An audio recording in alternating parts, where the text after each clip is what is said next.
Even though Mario is thicker than a bowl of oatmeal, he spends a lot of his free time playing sports. If there's a sport, there's a solid chance that Mario has played it at least once. So today I'm ranking every Mario sport game from worst to best, with the worst game being Mario Tennis on the Virtual Boy. My eyes! Nintendo has never been shy about trying new things with their home consoles, and the Virtual Boy is a perfect example of that. They attempted to make a VR headset in 1995, the same year that the Sony PlayStation launched in the United States, and it absolutely was a console Nintendo made. I should probably see a doctor about this. This was the very first time that we saw Mario get his own sporting game, and gameplay-wise, it was alright. You may need to get LASIK after 20 minutes of gameplay, but hey, at least you can play as Donkey Kong Jr. The main issue here is the graphics, or the lack thereof. The Virtual Boy could only show the color red, which made this game horrible to look at. We remember the Virtual Boy for its graphics in the same way that we remember OJ for what he did. For rushing 2,000 yards in a single season. And the murder. The only thing that I find somewhat interesting about this game is that it's called Mario's Tennis instead of Mario Tennis like every other sport, but somehow Mario Tennis on the Virtual Boy was only slightly worse than Mario Tennis Ultra Smash. As one of the 19 people who owned a Wii U during its life, I was super excited for a new Mario sport game to come out for the console. Ultra Smash released at the end of 2015, and I haven't been able to trust anyone since. When I think of Mario sports titles, I think of fun gameplay that I can go back to after years and still have a good time. Some have their own gimmicks and quirks that make them unique from others, but all of them have one thing in common, and that's that they're replayable to a fault. But Ultra Smash is not, because there is almost nothing to do in this game. The main gimmick here was the new Mega Battles. In this mode, you would periodically be thrown a Mega Mushroom that turns you into a massive version of the character you selected. This made it easier to move around the court and hit the ball, but beyond that, it felt like it was a gimmick for the sake of adding a gimmick. For the first 2 or 3 games, this gimmick seems like it's going to be fun, but after you see the same animation for the 100th time, it is just painful to watch. And even worse, beyond Mega Battles, there is nothing else to do. There is one minigame to play, and it's okay at best, but having this release almost 20 years after Mario Tennis on the Virtual Boy, and for them to have a comparable amount of content is just not okay. And the last of the 3 games that I would flat out not recommend is Mario Sports Superstars. In theory, this was an incredible idea, taking 5 sports and putting them onto one cartridge for the 3DS. Other Mario sports games had done this, so I don't see why this would be a bad idea. I swear.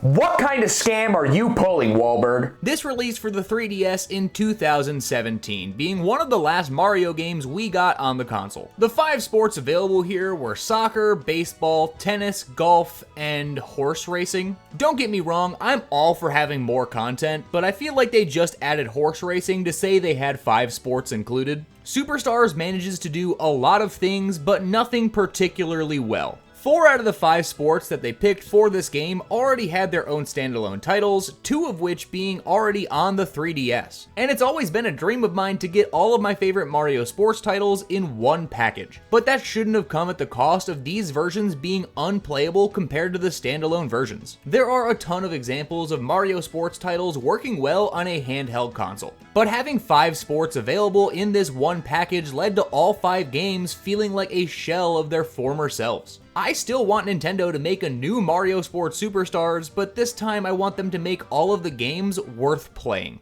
Up next is Mario Golf on the Game Boy Color. And unlike the last 3 games, there was a lot to like about this experience. This took the iconic Mario Golf formula and made it an RPG. Though it may look almost identical to the N64 counterpart, it is a very different game. It had a wealth of single-player content, including a full story and career mode, which were not bad at all. And for a Game Boy Color game, the golf mechanics worked really well. The main problem is that this is a Mario golf game that has almost nothing to do with Mario. You can unlock Mario characters as the game goes on, but the primary focus of this game is the story mode where you do not play as Mario characters at all. And this list isn't just about the best sports games, it's about the best Mario sports games. And the Mario characters in this game feel more like an afterthought than anything else. And keeping with that theme, Mario Tennis on the Game Boy Color is the next on the list. I am a big fan of Mario Tennis, and getting this on the Game Boy Color was a huge thing for me as a kid. This has the exact same style of RPG progression that Mario Golf did, except this time you're playing tennis. I feel like they forgot to put Mario in this again. The gameplay and the mechanics work incredibly well, but again, they just don't have enough Mario in this Mario sports game. And the only reason I would put this over Mario Golf is that this is a little bit more difficult, for better or for worse, and I like the challenge this game has to offer. If you're a fan of RPGs like I am, then you would love the Mario sports games on the Game Boy Color. The stories aren't gonna win any prizes, but what makes these games good is the addicting gameplay. And the only problem that I have with them is that they don't feel like Mario games. Mario is plastered on the cover of both of these games, but when you play the game, he's barely in it, which makes me feel like they just used Mario to sell a sports RPG as opposed to making a good Mario sports game. But I think the Camelot RPG Mario sports games really peaked on the Game Boy Advance, with the next game being Mario Tennis Power Tour. I'm beginning to sense a theme. Mario Tennis on the GBA is just like Mario Tennis on the Game Boy Color, except this time the game looks a lot better. All of these Mario sports titles were developed by Camelot, the same company that brought us incredible RPGs like the Golden Sun series. And looking at these games side by side, you can tell that Camelot put a lot of effort into making a beautiful tennis RPG for the Game Boy Advance. They took Mario Tennis on the Game Boy Color and made it better. Whether it's the story, the graphics, or the gameplay, everything just feels more tight and responsive. And as a tennis game, it works incredibly well. But it has the exact same issues that the Game Boy Color version did, with this feeling like a tennis game with Mario slapped on the cover. But there is little to no Mario in this game at all. Even though I'm a massive fan of Mario Sports, this doesn't feel like one of those games. And that being said, the next game is Mario Golf Advanced Tour. Everything I've said so far still remains true, where this is a great RPG, but not a great Mario sport game. The progression, character design, and story all work well, but these four games all share the same issues, being great games that are worth your time and money. But if you're looking for a good Mario sports game, I would skip these. Up next isn't the worst game on the list, but it's definitely one of the most disappointing, with Mario Strikers Battle League. The only game I can really compare this to is Mario Tennis Ultra Smash, because at launch this game was as bare bones as it comes. For the first few weeks of this being out, there was little to no content that made this game fun. The core soccer gameplay and the customization options for the game worked well, but the problem is, once you unlocked all of the gear, there was little to no reason to continue playing the game. The gameplay was really good, and the gimmick of having different customization options made it so when I wanted to play the game, I could change up how I do every time I play. And for the short time I did, playing with friends was fun. But once that honeymoon phase was over, I realized there was almost no content in the game. Luckily, they fixed this over time with updates that came to the game, but by that point, it was too little too late. I am all for games coming out and adding additional content for free down the line, but the games themselves should still release with enough content to keep people wanting to play, and Battle League didn't have that.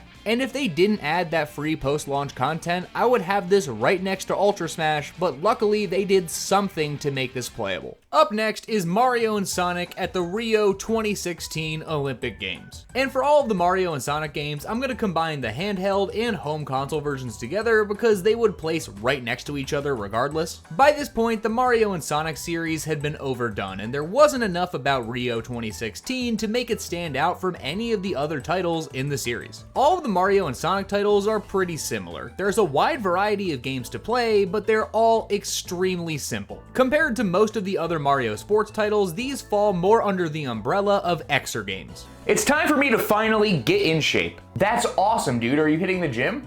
Yeah, right. I got all I need right here. Although none of these Olympic events are strategically deep, they do offer a good level of engaging gameplay in short bursts, with a bunch of different games ranging from your standard Olympic events to some far-out dream events that are pretty fun. But of all of the Mario and Sonic games, this was the most disappointing because there was almost no new content added to the game, and what was good about this game already existed in past versions, so there was no reason to buy a new game if there was nothing new about it. The gameplay is fun, but compared to the other games in the franchise, this is the one that I reach out for the least. And only slightly better than this, I have Mario and Sonic at the Sochi 2014 Winter Olympic Games. These titles are like short stories at this point. Just like the real Olympics, Mario and Sonic games are split into two categories, being the Summer and the Winter Olympics. Both of them have their pros and cons when it comes to making a good Mario sports title, and I think that this is a fine game. Being one of the later Mario and Sonic titles, a lot of fans had already experienced a been there done that feeling with this game, and when this released, I didn't hear a single person talk about it. But after picking it up and playing it recently, it's a pretty good game. Just like any game in this series, there are some events that I love and some events that I don't, and for short play sessions, I think this is a great time. I wouldn't recommend sitting down and playing this for an extended play session trying to play every game in order, but it's a great game to throw on for 15 to 20 minutes when you have nothing to do. This was the first Mario and Sonic game to come out for the Wii U, and being in HD, it looks really good. And having the game utilize Wii Motion Plus made it feel all the more responsive. My only real complaint is that using the gamepad for most of these events is nowhere near as satisfying as using the Wiimote and Nunchuck. Even though you're not whipping it around like a madman, the gamepad is just too bulky to be moving around for half of these events. And though there are some events that work better with these controls, I end up wanting to play the Wii versions because I don't have to worry about using the gamepad to play the game. It's not the best Mario and Sonic game, but if you haven't played it before, it's worth trying out. It has curling in it, so it's at least going to be pretty good. And just slightly better than this was Mario and Sonic at the 2020 Olympic Games. As far as we know at this point, this is the last Mario and Sonic title that we're ever going to get. Oh no, I am so devastated by this news. How will I ever carry on? My opinion on the Mario and Sonic games has changed over the years, and I have become much more accepting of them. That being said, I really don't think they need to make them anymore. Maybe in 10 or 15 years, they can come back to this idea and do something unique, but if they're just going to re-release the same game over and over again, I feel like at a certain point, it's better to cut their losses and go out on a high note. And this was a great note to go out on. It had all of the same Mario and Sonic gameplay that fans had come to know and love, but this time it offered a bunch of events based on the original Mario and Sonic designs in 2D. These 1964 Olympic events weren't anything crazy, but they were enough to make this have a standout feature that makes it unique from any other Mario and Sonic game that we had gotten. And if the rest of the game controlled better, I would say this is the best Mario and Sonic game based on the sheer amount of content that it had. But the biggest problem here is that this was made for the Switch, and the Joy-Con control wasn't as good as it should be. As much as Nintendo may want it to be, the Joy-Cons are never going to be as accurate as the Wiimote and Nunchuck. And this led to me not enjoying the game as much because the controls couldn't keep up with what I was trying to do. Though there was more variety than ever with the new events like skateboarding, surfing, and climbing, this was still the 5th time that we got a Mario and Sonic game that felt more or less the same. And also on the Switch, we got Mario Golf Super Rush. Mario sports in the modern day haven't had the best rap. Like I said with Battle League, there was just not enough content in this game at launch, and though it got better over time, when I first got this game, all I could think was, why does Nintendo hate me? The best part about this game is that the golf itself is done perfectly. The standard game mode is really fun and simple for anyone to pick up and play and have a good time, and the brand new speed golf game mode was a great twist on the golf mechanics, adding racing and battling mechanics to a golf game which I didn't think would work well, but absolutely did. And although the gameplay itself was really good, they somehow still managed to absolutely blow it when it came to the most important part, and that is the content in the game. If you look at Mario Golf on the N64, there were unlockables and things to do outside of just playing the game. But instead of unlockables, they decided to give post-launch updates to add new content. And though I love that the content was free, I think they should have added this stuff to begin with and had it be unlockable by playing the game. I would much rather put time into the game to unlock new things than come back a month later and just get it for free. And though I would rather get something like this added down the line than to get nothing at all, it's just disappointing to see a game with so much potential absolutely blow it because Nintendo wanted to artificially extend this game's shelf life by drip feeding content down the line. But at least all of the characters had cool outfits. Up next, we have a game that is practically in the same boat with Mario Tennis Aces. After releasing Ultra Smash, Nintendo knew that all they had to do was release a tennis game that was not awful. And luckily it seemed like they learned their lesson because Aces actually had a good amount of content. The core tennis mechanics felt fresh compared to any of the other Mario Tennis games because they introduced a bunch of new mechanics like zone shots and trick shots that changed up how the game feels without making it feel like an entirely new game. The game was fast-paced and intense, and it had a very high skill ceiling, making it so the better player will usually win without having to deal with a cheap and gimmicky mechanic. And with a massive variety of characters to choose from, this was set up to be the best Mario Tennis game that we had ever gotten. Where's the rest? Yeah, you'll get it later, maybe, I don't know, I don't get paid enough to care. Most of the content and updates to this game came in the form of changes to online play. I am all for a Mario Tennis game having a high skill ceiling and being competitive, and I'm glad that's the direction the series is moving in, but that shouldn't come at the cost of having a lackluster single-player mode. Outside of the adventure mode, there was really nothing to do if you were playing by yourself. The entirety of the single-player campaign only takes about 4 hours to beat, and then all the game has is couch co-op or online multiplayer. And though it works pretty well here, Nintendo isn't known for their good online multiplayer. And I love that Nintendo is finally making the shift towards allowing their games to be played in a competitive setting. But we shouldn't have to give up a good single player for a good multiplayer. And all Nintendo had to do was focus on the single player and couch co-op content, and they would have had a perfect Mario Tennis game. But as it stands, this game is only decent. Next choice is a bit of an odd one, with Mario Hoops 3-on-3. The opinions on this game seem to be a mixed bag, where some people say it's incredible and others say it's the worst Mario sports game of all time. But I personally think this is one of the most unique Mario sports experiences we'll ever get. This was developed by Square Enix, and it's definitely not like their typical games. Being on the DS, this game controls a little strangely. 90% of the gameplay comes from the touchscreen, where you use the stylus to pass, shoot, and dribble. And at first, I absolutely despised this, but as time's gone on, I've gotten more and more used to it. A lot of early DS games didn't handle the touchscreen mechanics well, but this did a surprisingly good job, especially when you get used to it. I would have loved the option for there to be a standard button control layout, but as it stands, it's not terrible. The real bread and butter is the gameplay itself, because this feels like Mario Kart and basketball had a baby. The power-ups add a chaotic twist to the gameplay that makes it feel more so like a party game than anything else. And though this may not be the most competitive Mario sports game, it has all of the wacky charm that you would come to expect from something like this. Having Mario and Final Fantasy characters come together to play a rousing game of basketball wasn't on my to-do list, but I'm glad that I took the time to play it because it's quickly become one of my favorite DS games of all time. Next, I have the original Mario and Sonic at the Olympic Games. Compared to the other Mario and Sonic games, this had the least amount of content. With over 20 Olympic games to choose from and a good selection of Mario and Sonic characters, it may not have had the most content, but it did have extremely consistent gameplay. This was more so a proof of concept than anything else. And I could easily chalk this up to nostalgia, but whenever I go back to play a Mario and Sonic game, this is one of the first I play. Everything was streamlined and simple, and they didn't go above and beyond adding unnecessary fluff. It was just a collection of Olympic-themed minigames starring your favorite Mario and Sonic characters. Just like any game in this series, it could get extremely repetitive. But compared to any other Mario sports game, this is the easiest to pick up and play for anybody regardless if they're a seasoned gamer or not. Grandpa, do you want to play some Wii?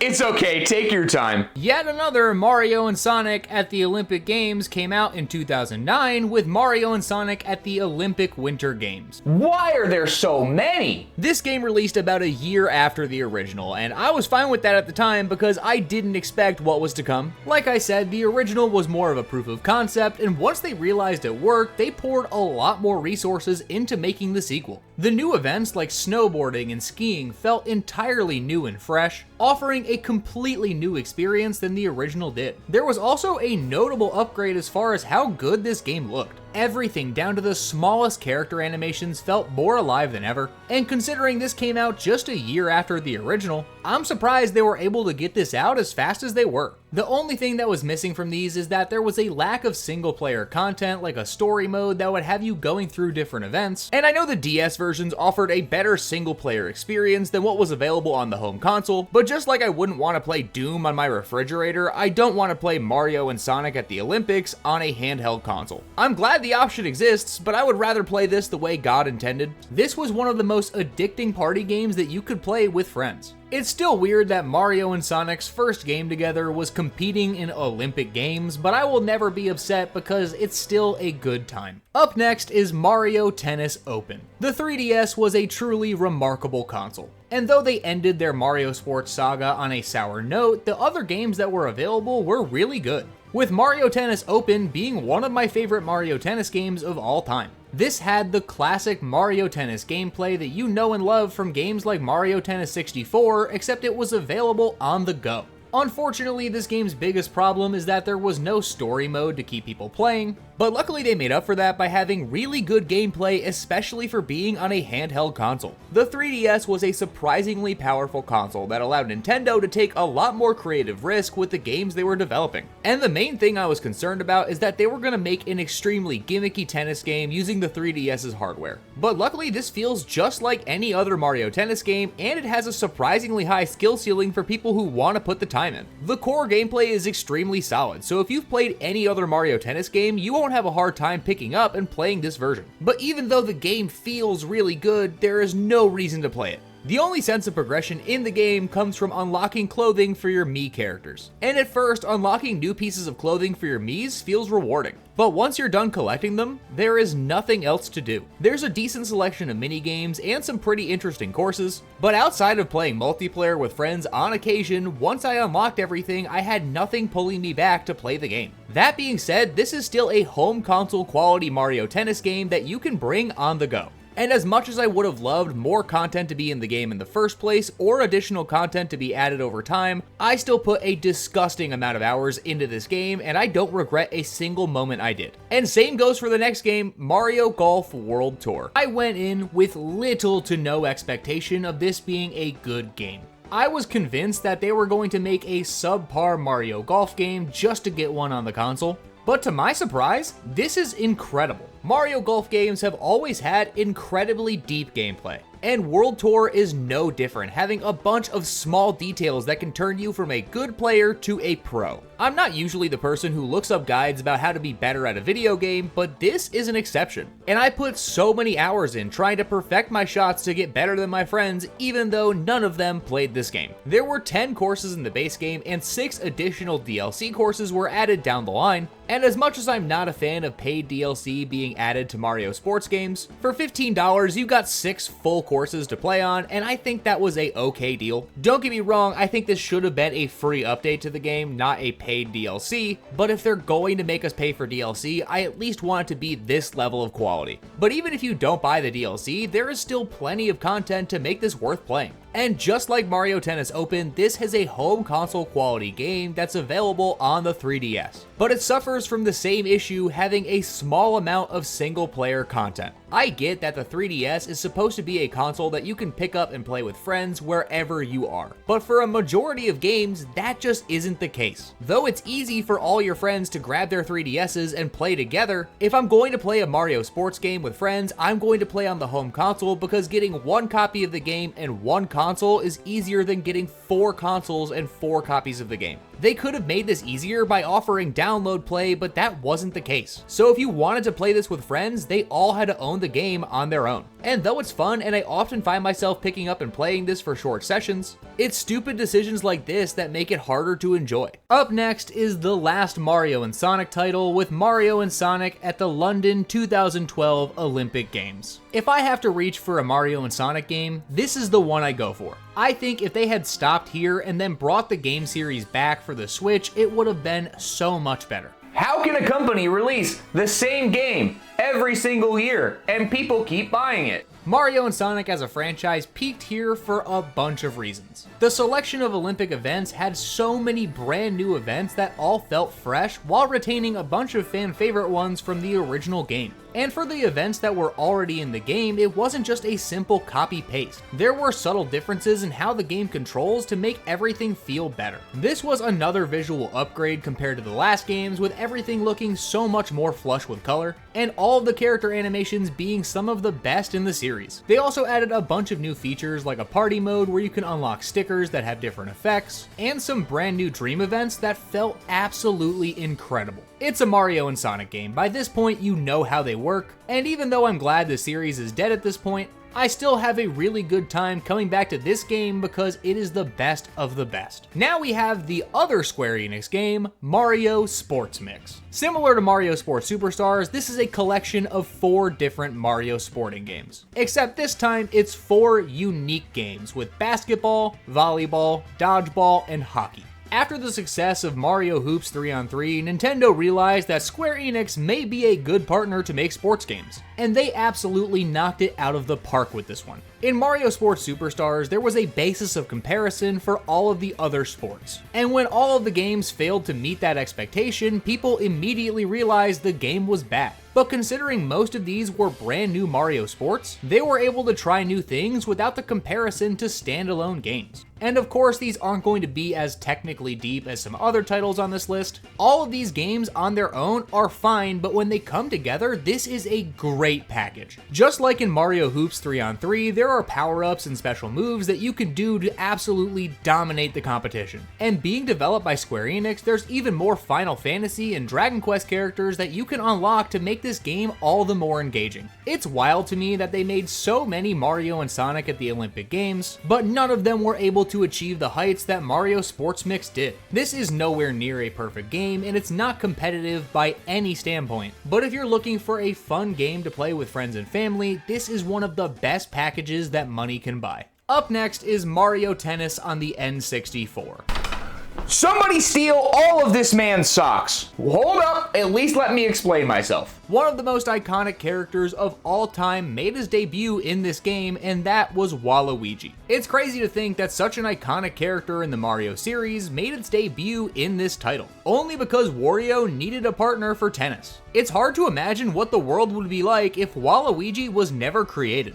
Huh, what do you know? World peace. This is one of the games that was responsible for making Mario Sports a household name. Anyone could pick up and play this and have a great time, but if you really wanted to get good, there was a high skill ceiling that allowed you to do so. And especially at the time, this was one of the best couch co-op games that you could play with friends. I am willing to admit there's probably a good amount of nostalgia biasing this decision, because this suffers from a thing that a lot of other Mario sports do, and that's a lack of single player content. You have the standard exhibition matches and tournament modes that put you up against some computer players that can be brutally difficult but are still really fun to play. And then there's the ring shot and piranha challenge modes, which are also incredibly hard to play but are still really fun. This released at the same time as Mario Tennis on the Game Boy Color, and while that focused on being a single player experience, this was more centered around being a multiplayer couch co-op game. And though I wish this had a single player mode, I still really enjoy everything this game has to offer. The controls were simple to pick up but hard to master, and with having such a great variety of characters and game modes to play, it makes up for not having a good single player by being one of the most engaging games on the N64. That being said, if you haven't played this yet, do it. And following in this theme, the next game is Mario Golf on the N64. Do you have a problem with the N64? No, I love it, it's just not perfect. Not perfect? Johnson, fetch me my trebuchet. I have no problem with the N64, I think it's an incredible console. That being said, it was also the first console that took a lot of franchises into 3D, and doing so required a lot of effort, which took away focus from other parts of the game. But what makes Mario Golf better than Mario Tennis for me is the fact that they were able to fit so much in this game. The basic mechanics were extremely easy to learn. Anyone could pick up a golf club and whack a ball pretty far, but if you wanted to put the time in, there was some specific things like the terrain and the wind speed that you had to pay attention to in order to play your best. But what truly made this game incredible was the amount of characters you could unlock, the courses you could play, play on, and the game modes to play. By playing the game, you could unlock a bunch of fan-favorite characters like Wario, Donkey Kong, and Maple. They're not sneaking this past me. Who's this Donkey Kong character? And if you were someone like me who also had this on the Game Boy Color, you could unlock additional characters using the transfer pack to expand the amount of fun that you had. If it wasn't for these games being incredible, we wouldn't have the Mario sports games that we know and love today. And they still hold up incredibly well, even if they are not the best Mario sports titles that we've gotten. But this is where things get difficult, because the last 6 Mario sports games are incomparably better than any of the other games on this list. Starting out with the original Mario Strikers. Up until this point, Mario sports games had a very specific style. They were fun, family-friendly games that anyone could pick up and play. And then Mario Strikers came in and changed everything. The Strikers games are stylish to a fault. This is a full contact soccer game that is as aggressive as it can possibly be. You have characters jumping 100 feet in the air and absolutely violating anyone in their path if they try and stop the ball. The game has a comic book aesthetic that is absolutely stunning. Unfortunately, there isn't a huge selection of characters, with there only being 8 captains in the game, and a selection of 4 sidekicks to fill out the rest of the team, which makes it so the game ends up not having a huge variety of gameplay. But the reason I have this over most other Mario sports games is because it is endlessly replayable. Though there may not be a lot of single player content or things to unlock, the gameplay itself is so good that doesn't matter. You can pick this up to play with friends, whether you're a seasoned Mario fan or it's your first Mario game ever, and you will enjoy yourself. I never expected a Mario game to have this much attitude, but I'm glad it does. But even better than this was Mario Strikers Charged. The only problem with the original was that it didn't have as much content. And when Charge came out, I knew that I had to save every dollar I had so I could get it when it released, and I am so glad that I did. There was more stages, items, characters, and angst than ever before.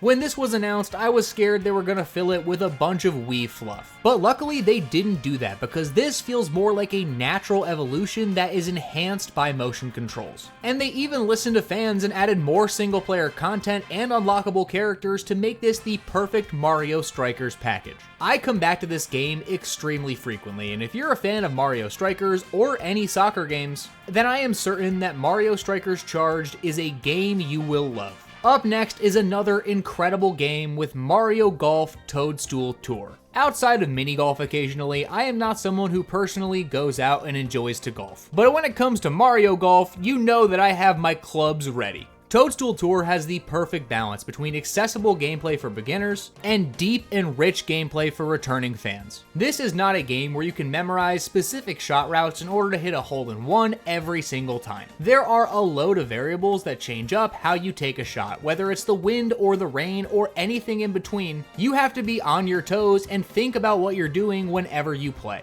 And don't even get me started on the course design, which is the best in the entire series. Toadstool Tour went for a more realistic golf atmosphere, and generally speaking, I don't love when a Mario sports game goes for a realistic setting. And though I wish they added more Mario flair to this game, it still looks really good even to this day. It's just kinda weird seeing Petey Piranha on a regular golf course. Though I don't think other Mario Golf games like Super Rush are inherently bad, when I go back and play Toadstool Tour, a game that is over 20 years old, it makes me remember how special this game truly is. The depth this game has is one of a kind. And though at this point it's mostly lost, I have a fleeting glimmer of hope that Nintendo will someday make another Mario Golf game that is this good. Up next is Mario Super Sluggers. Though Nintendo may hate it at this point, Mario Baseball is one of the most beloved series that we have gotten. And when Super Sluggers released for the Wii, I went absolutely feral. Midas, it's 2 a.m. What are you doing?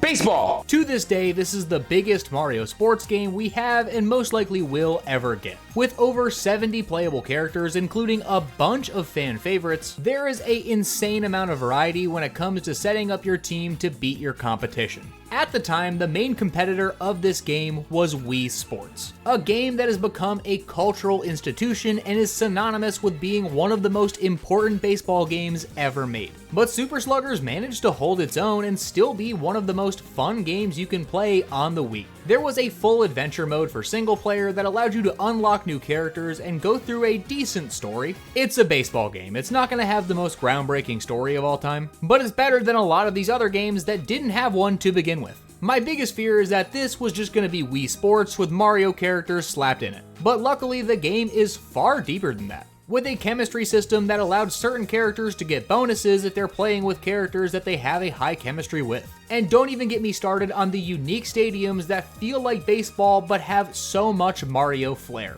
I could go on for hours about why I love Super Sluggers, and if you have a Wii, this is a must-own game for the console. Just like the next game, which is Mario Power Tennis. This is available on both the GameCube and the Wii, and though I know that the new Play Control games outside of Pikmin are universally thought to be really bad, I think that new Play Control worked pretty well with this game. That being said, if you're gonna get this, I do recommend buying it for the GameCube. From the moment you turn this game on, you know you're getting into something weird. The beginning cutscene is super entertaining, with Wario and Waluigi ending up working for Bowser, and the gameplay itself is the perfect arcade tennis game for anyone to enjoy. Visually, the game looks really good, with all the characters having expressive animations, and the game itself has so much Mario flair. All of the courts you play on, whether it's an exhibition match or in the mini games, are full of Mario content, whether you're cleaning up mud like in Mario Sunshine, or painting a picture on the wall with tennis balls. Every part about it is incredible both visually and gameplay wise. If you're looking for a game to turn on and play for hours and hours without realizing that a single moment has passed, then this is the perfect game for you.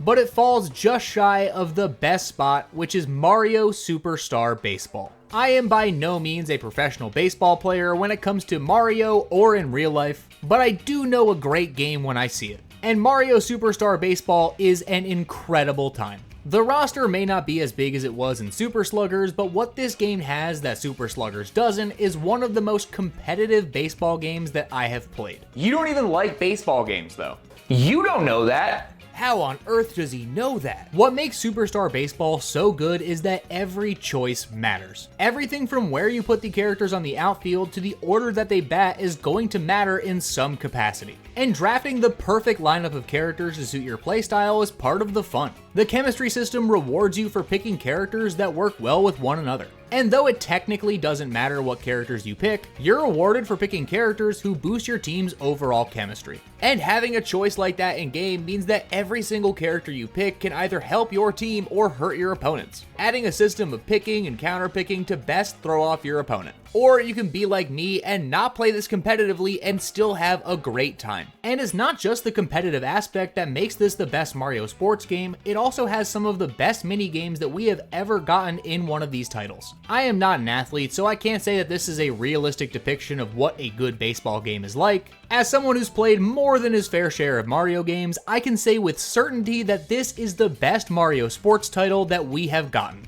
All right, are you ready to go outside and play some real sports? Outside? Who do you think I am? Later. How on earth does he keep doing that?